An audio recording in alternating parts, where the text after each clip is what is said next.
Believe it or not, this series is actually inspired by a fan that I saw in the comments. He recommended that I would do a little like history console versus console type of thing, but that would be a really long video. It would basically be like binge watching the entire series basically. I don't think there would be any point at all to basically say the exact same thing that I said in those videos, but his idea did inspire something else. Instead of just talking about the rise and fall of some companies, it would also be interesting to talk about some companies that never fell. So I thought the best way to start it off would be with Nintendo. And before we talk about the consoles, I think it's important to just talk about a tiny bit of the origin of Nintendo. And I'm gonna leave out the handhelds because that is a whole different story. So Nintendo was founded in 1889. I mean, that's a general thing that a lot of people should know, but for those that didn't, and they're like, yeah, shocker. And of course, what would Nintendo do in 1889? Well, they did what they did best. Making games, quote unquote. They made card games. So you may be wondering, what does Nintendo even mean?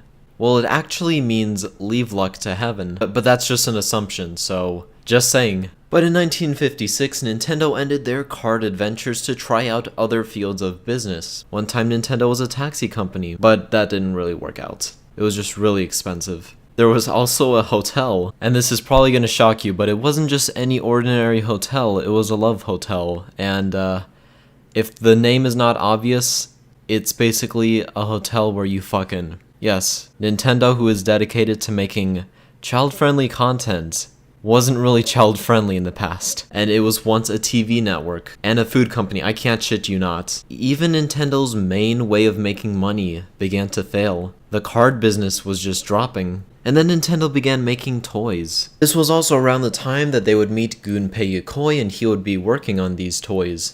Now I'm not going to talk much about the handhelds like I said before, but basically Gunpei Yokoi would work on the Game & Watch, which was Nintendo's first sort of taste at video games. And you know the Magnavox Odyssey, basically one of the first video game consoles ever? Well, Nintendo got the rights to distribute it. Nintendo made their first ever video game console in 1977 called the Color TV. This was basically a Pong console.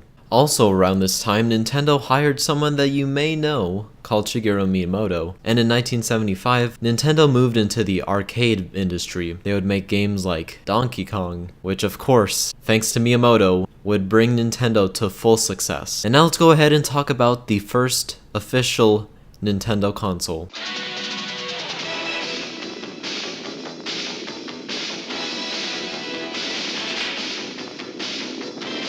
After the video game crash of 1983, Nintendo saw potential. Because so many companies backed out, now is the perfect time to enter. One thing that was important to Nintendo was to make their console look more like an appliance. This strategy would help the NES sell way better. Believe it or not, there was a lot of inspiration from the ColecoVision when making the NES. One of the head developers said that the ColecoVision set the bar that influenced how he would approach the creation of the Famicom. Some of the reasons were because of the smooth graphics and just the overall quality. People very much fell in love with the NES because of its IPs and third-party games. And as we famously know, the NES controller is the first to have the D-pad, and now thanks to Nintendo, we have gaming back. But eventually competition became scarce, and Nintendo needed to move quickly, so they came up with the next big thing. Within hours of launch, all 300,000 SNESs were sold out automatically. Before the design and the SNES were conceived, here are a few concepts that Nintendo had for how the SNES should look. And the name was supposed to be the Nintendo Entertainment System 2. If Nintendo continued this sequel, then we would be at the Nintendo Entertainment System 7. Try saying that 7 times. Of course, as we all know, Nintendo had its biggest competitor, Sega, and had the biggest war since the Civil War, which was the SNES versus the Genesis. The SNES controller was the first to have L and R triggers. This is also the first time that Nintendo would feel a little bit threatened because of how well the Genesis was doing. But at the end of the day, the SNES in total was a hit, and because of that, Nintendo started their long journey for the next console.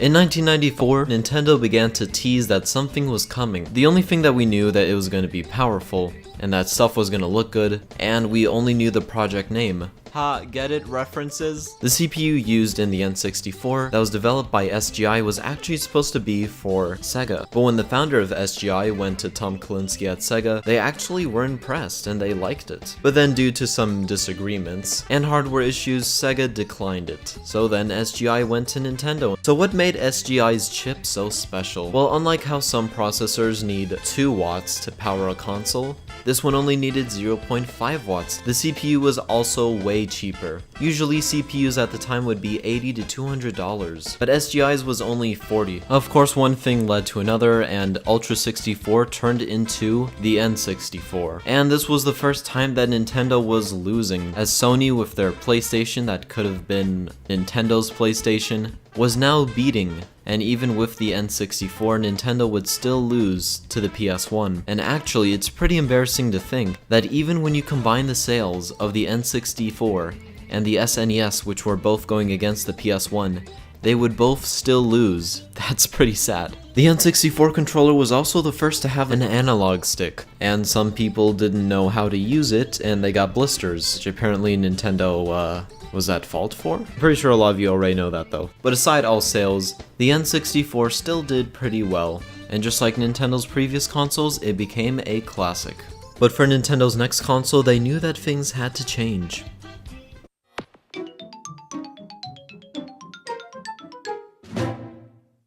The people that worked on the GameCube's graphical hardware were also people that worked on the N64's hardware. The GameCube was worked on all the way back in 1998. Of course, I'm pretty sure a lot of you hardcore Nintendo fans know that the project name for this one was Project Dolphin. And on August 24th of 2000, it was revealed that it was the GameCube. It would release next year.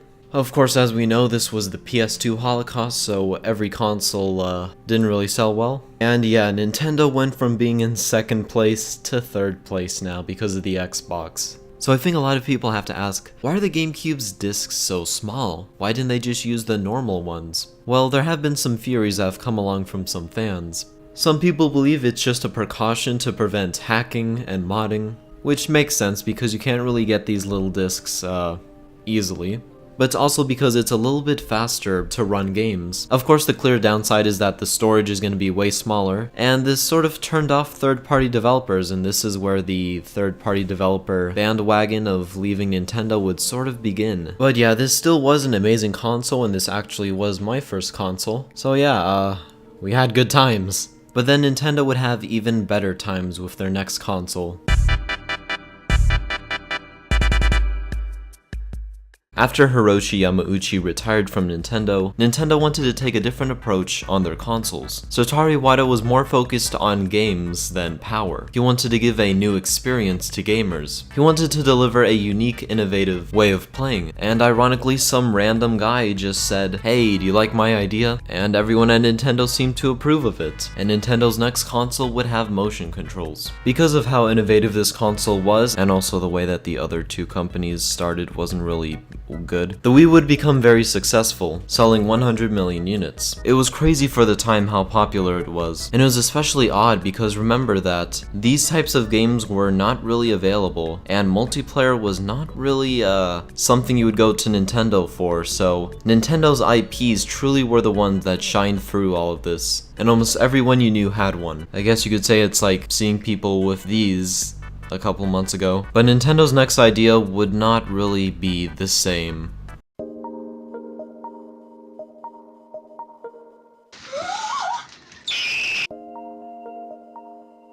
It's pretty much common sense why the Wii U exists. The word Wii was so popular that Nintendo used it again. Ideas for the Wii U actually date back all the way to 2008, and things were not looking good for Nintendo. The Wii U was affecting Nintendo so much that their stocks have plummeted, and a lot of people were thinking that Nintendo would become the next Sega. I'll make a Red Ring of Death video more about the Wii U and how it affected Nintendo terribly. For the first time in a long time, Nintendo was removed from Inner Brands, which show some of the best brands in the world. Nintendo needed an idea, and they needed it soon.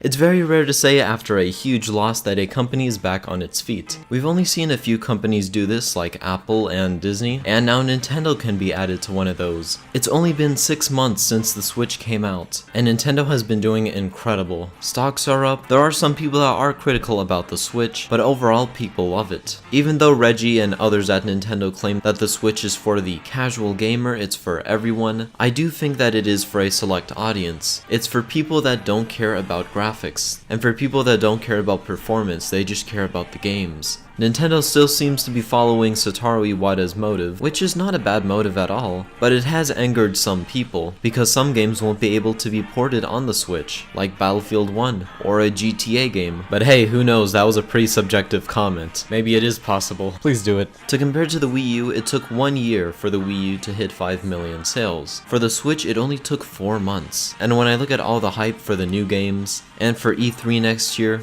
I can't wait to see where Nintendo will take the Switch, and where Nintendo will take their next console in the future.